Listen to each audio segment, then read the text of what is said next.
primera entrevista electoral del día vamos a conversar con Percy Medina, el ex jefe de la misión para Perú de IDEA Internacional. ¿Cómo está, señor Percy? Muy buenos días, bienvenido. Muy buenos días. Señor Percy, vamos a hablar sobre las elecciones en tiempos de pandemia, experiencias y lecciones en América Latina. Algunos países ya han tenido elecciones en el marco de la COVID-19. ¿Cuáles son estas experiencias? Si pudiera comentarnos, por favor. Bueno, hace un año ningún país había hecho todavía elecciones, pero en este año, entre que se detectó la COVID en la mayoría de territorios y ahora varios países han desarrollado procesos electorales de distinto tipo. En nuestra región, por ejemplo, se han dado procesos electorales en República Dominicana, en Chile, en Bolivia, en Brasil, en Venezuela. Y definitivamente hay mucho aprendizaje en relación con esos procesos en cuanto a los mecanismos a tener en cuenta, tanto aprendizajes positivos como aprendizajes negativos, es decir, cosas que se pueden hacer y ayudan a evitar los contagios y cosas que hay que evitar porque efectivamente pueden ser un riesgo. Ahora, ninguno de esos procesos ha significado un contagio masivo de personas. Eso es importante tomar en cuenta. Sin embargo, hay una situación que preocupa y que se habla mucho también de que hacer elecciones en pandemias de repente representaría una baja participación electoral. ¿Cómo le ve usted? ¿Cómo ha sido la experiencia de los otros países? ¿El hecho de hacer elecciones en pandemia ha generado que los ciudadanos teman, digamos, acudir a las urnas? Depende mucho del país, ¿no? En muchos lugares la participación efectivamente ha bajado, pero en Bolivia, por ejemplo, hubo una asistencia de más del 90% del padrón electoral, es decir, a pesar de que había el temor de que pudiera producirse un contagio, también hubo la seguridad por parte de las autoridades electorales de que se estaban tomando las previsiones y hubo un interés de la gente de ir a votar. Entonces, si se le puede garantizar a las personas que se van a tomar los protocolos del caso, que se van a dar las seguridades para que el voto sea seguro, la gente va a ir a votar.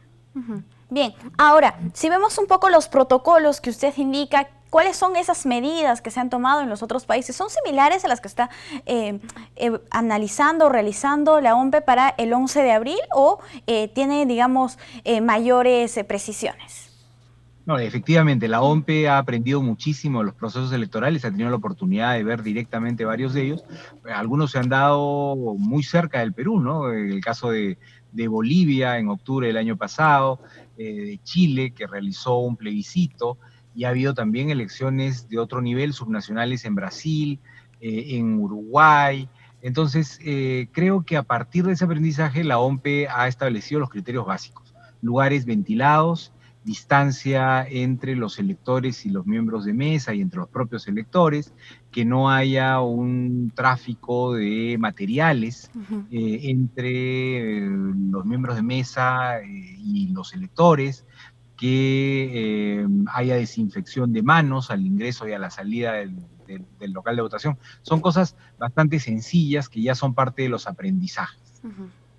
Si revisamos también lo que ha pasado en los otros países, señor Medina, ¿ha habido postergación de elecciones en momentos críticos de la pandemia?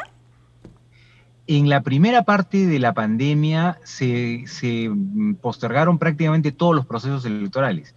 Digamos que en el trimestre que va de marzo a junio, todos los procesos electorales previstos fueron postergados. Sin embargo, a partir de julio empezaron a realizarse ya en las fechas previstas, además de los que habían sido postergados. República Dominicana fue el primero en el continente, en el mes de julio del año pasado, y a partir de ahí se fueron dando de acuerdo al calendario. Entonces no ha habido razón para la postergación, entre otras cosas porque siendo esta una pandemia de largo plazo, la postergación pues tendría que darse por un plazo mayor que unas cuantas semanas o meses. No hay ninguna diferencia entre votar en abril o votar en mayo, porque probablemente las condiciones de la pandemia sean muy parecidas, ¿no?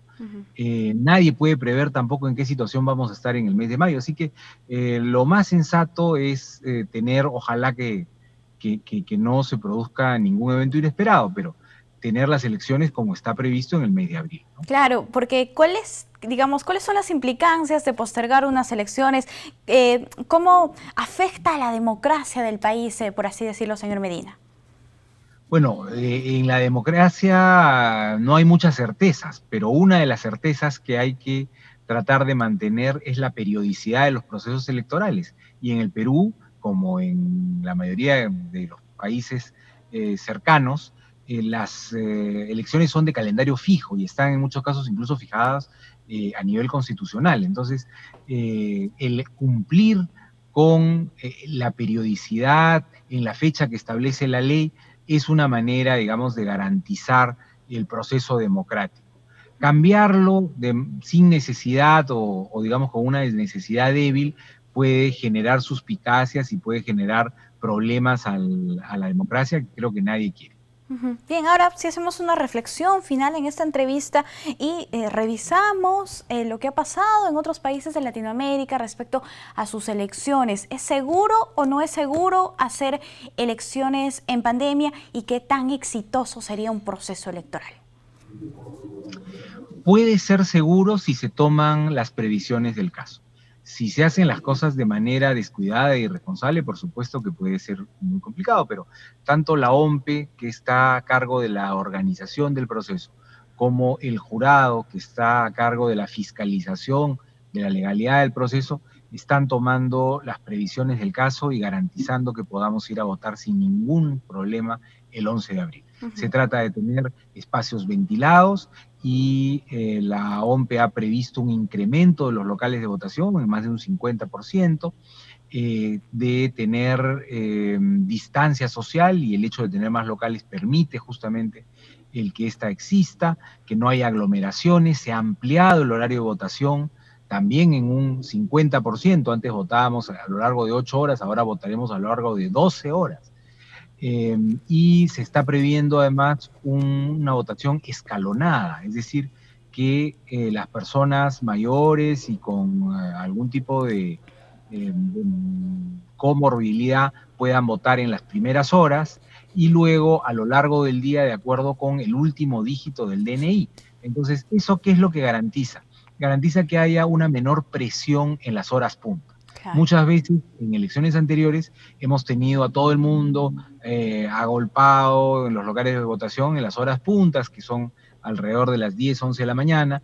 Entonces ahora, al tener más bien una distensión en los horarios, lo que se puede garantizar es que haya menos presión sobre los locales y que haya una votación tranquila.